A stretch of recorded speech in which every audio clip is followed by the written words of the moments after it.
বর্তমান অন্তর্বর্তীকালীন সরকারের সময় এমন একটা পর্যায়ে আমরা এসে দাঁড়াইছি যে আমরা সাধারণ শ্রমিক, এখানে হাজার হাজার মানুষ সকালবেলা অপেক্ষা করে কাজের জন্য। এই পর্যায়ে আমরা এমন একটা পরিস্থিতিতে পড়ে গেছি যে সারাদিন যদি কর্ম করে না খাই, কর্মস্থলে যদি না যাই, আর যদি কর্ম না পাই, তাহলে আমাদের বাড়িতে হাঁড়ি জ্বলে না। ইতিপূর্বে আপনারা লক্ষ্য করে দেখবেন যে এখানকার যারা দাঁড়িয়ে আছি, অপেক্ষা করতেছি, সবাই কিন্তু কাজের উদ্দেশ্যে, মানে কাজের জন্য অপেক্ষা করতেছি, কিন্তু আমাদের কাজ নাই।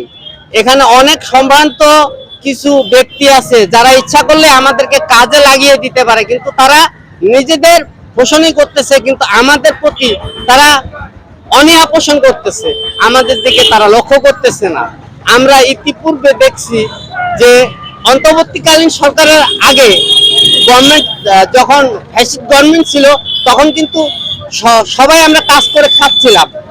গভর্নমেন্ট পরিবর্তন হওয়ার পরে, এই গভর্নমেন্ট আসার পরে আমরা কিন্তু ইতিপূর্বে বা রীতিমতো আমরা কোনো কাজ পাচ্ছি না। আমরা এমন অনাহারে দিন কাটাচ্ছি যেটা অশোভনীয়। আপনারা এসে দেখে যান, তদন্ত করেন, দেখেন যে আমরা কোন পর্যায়ে আছি।